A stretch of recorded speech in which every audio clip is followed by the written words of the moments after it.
Bon, on se propose maintenant de créer une application, enfin un jeu avec Unity. Donc on va sur un truc qui s'appelle Unity Hub, qui vous permet aussi d'installer Unity, donc vraiment très pratique, même sous Linux. Et là vous avez la liste des projets que vous avez déjà fait, vous pouvez cliquer sur New pour en créer un nouveau. Ça vous ouvre une fenêtre. Moi je vais faire un jeu en 3D que je vais appeler Test 2. Voilà. Voilà. Donc on arrive sur cette page là qui permet d'éditer les jeux. Alors, quand on crée le jeu, j'imagine, donc il y a plusieurs scènes. Alors, explication du menu général. Ici, on a la barre où on va avoir toutes les scènes qu'on va créer et autres. Là, c'est les propriétés de l'objet qu'on a sélectionné sur le moment. Ici, c'est les dossiers du projet où on importe différents trucs, etc. Donc, nous, d'abord, on va créer un terrain. Donc, pour créer quelque chose de nouveau, donc là, on est dans le sample scene. Je me demande si on peut changer son nom d'ailleurs. Tiens, si là je vais dans le dossier scene, là j'ai sample scene, je fais clic droit, rename, je pourrais dire par exemple jeu. Ça, ce serait la scène de jeu. Reload, pas de problème. Là après, je clique dessus, je fais clic droit, Game Object, 3D, terrain, pour créer un terrain. Donc là, il me crée un terrain transparent. Alors, comme ma caméra, elle doit être en 0,0, mon terrain fait 1000 par 1000. Moi, je vais le mettre en 500. Alors du coup, ça va être moins 500 par moins 500. Alors c'est pas celui-ci, c'est Z qui doit être à moins 500. Voilà. Ma caméra, c'est celle-ci. Là, c'est ce que voit la caméra. On peut avoir une autre fenêtre à côté qui est la fenêtre de game qui montre ce que montre la caméra, mais là, c'est pas le sujet. Ma caméra, je vais changer sa position. Donc ici, quand vous voyez, quand je clique sur la caméra, là j'ai les infos sur la caméra. Quand je clique sur le terrain, j'ai les infos sur le terrain. Ici, on a le transform avec la position, la rotation et le scale. Donc là, la caméra, je vais la laisser en 0, 0. Et par contre, je vais la mettre à 2 mètres de hauteur. Voilà. Je serai moins près du sol. Donc je reviens sur mon terrain. Alors moi, je peux changer la vue. Là, je peux bouger la molette pour dézoomer. Je peux bouger là avec ça. Et pour la rotation, il faut faire clic droit. Voilà. Je recule un peu. Moi, je vais éditer mon terrain. Pour éditer le terrain, je clique dessus. Et là, j'ai plusieurs outils. D'abord, j'ai celui-ci. Mais surtout, j'ai celui-ci. Voilà. Celui-ci, en fait, il permet de dessiner des collines. Donc là, maintenant que je l'ai sélectionné, je peux, par exemple, entourer la zone de collines, ce qui se fait beaucoup. Alors d'abord, il faut sélectionner un truc, c'est ici. Et il faut choisir Raise or Lower Terrain. Alors là, on a un dur, mais on peut avoir des trucs plus mous. Donc là, j'utilise le dur. Voilà, vous voyez, je crée des reliefs.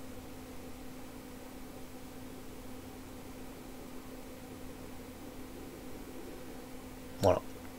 C'est que j'aurais pu utiliser aussi un truc un peu plus arrondi, un peu plus sympa. Voilà. Je peux aussi faire une espèce de smooth. Donc peut-être que c'est là-dedans. Smooth Rate. Parce que là, vous voyez, c'est très accidenté. Si je mets un petit coup de smooth, là, ça va me lisser. Voilà. Donc j'ai ces outils, je peux peindre aussi. Mais d'abord, il faudrait charger des textures. Alors si je prends une image dans un dossier, que je la mets en drag and drop dedans, alors peut-être pas dans ce dossier-là, parce que là c'est le dossier scene. Je vais aller dans... Oula, cancel. Je vais aller dans Asset. Là j'ai le terrain que j'ai créé. Je vais créer un nouveau dossier. Create, folder. Je vais l'appeler texture. Voilà. Je vais l'ouvrir. Et maintenant en drag and drop, je peux mettre cette image-là par exemple, qui est une image d'herbe. Je peux mettre une autre image d'herbe. Voilà, plus foncée. éventuellement une image d'eau, allez, voilà. Donc maintenant je peux peindre mon terrain avec ces images.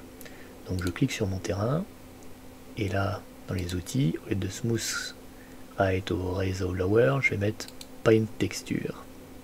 Maintenant, il s'agit de choisir une texture. Edit Terrain Layer, Create Layer. Là, il m'ouvre une petite fenêtre, et je peux aller chercher les textures que j'ai chargées. Donc celle-ci, par exemple. Voilà.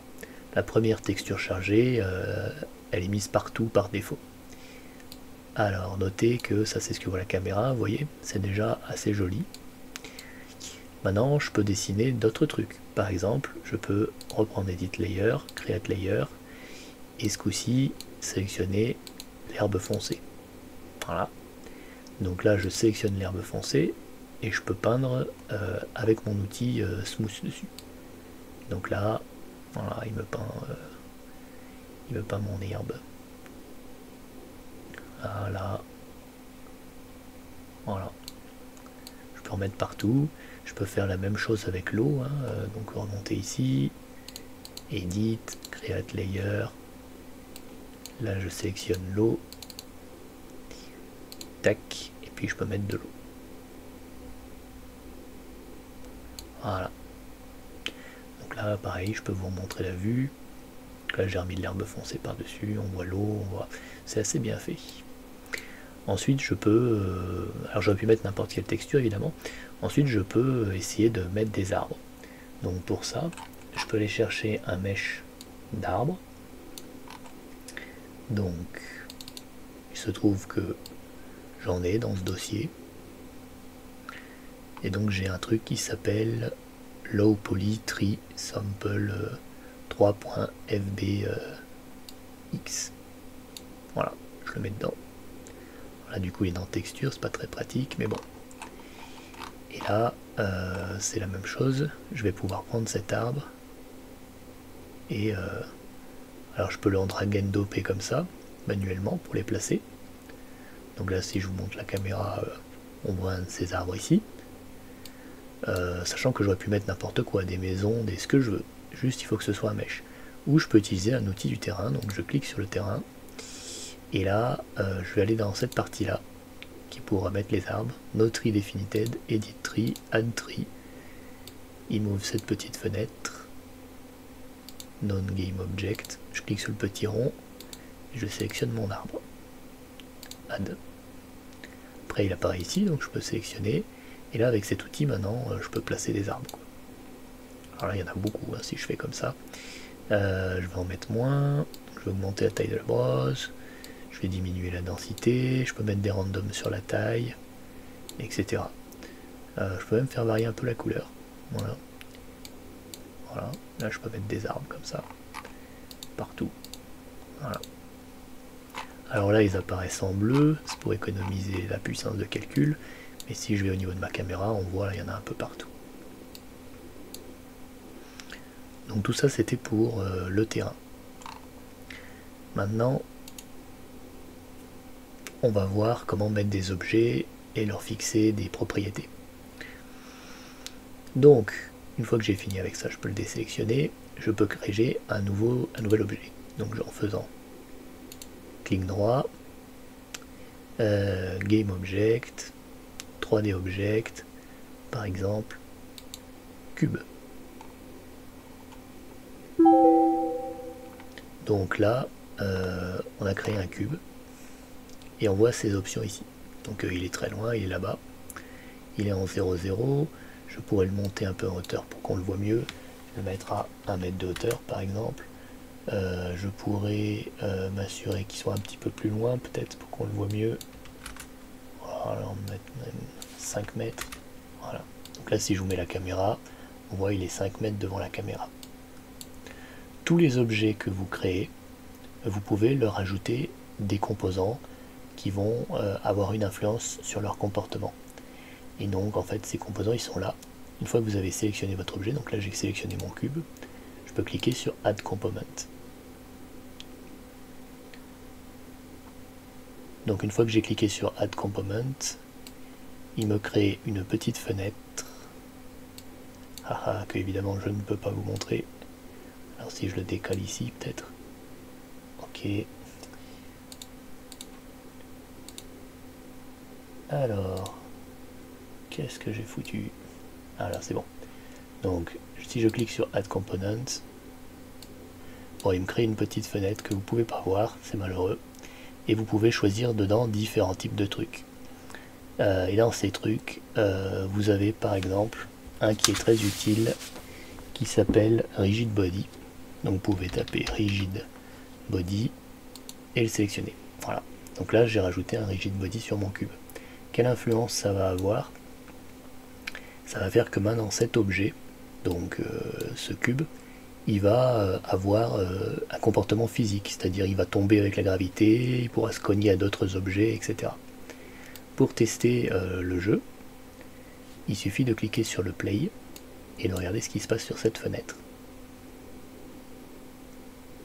Et là on va se rendre compte, voilà, que l'objet tombe parce qu'il est soumis à la gravité. Donc des modules comme ça, on en a un certain nombre. Moi, celui qui va m'intéresser et que on va beaucoup utiliser, c'est Add Component. Et il est possible d'écrire script dans la barre de recherche. Cliquez sur New Script. Donnez un nom au script. Donc je sais pas, je vais l'appeler script. Et après on clique sur Create a New. Et là, voilà, il va charger les trucs. Et en fait, il a créé un truc qui s'appelle script. Et en fait, si on va dans Asset, on voit là un fichier qui s'appelle script qui est apparu. Et si ce fichier, je vais aller voir où il est.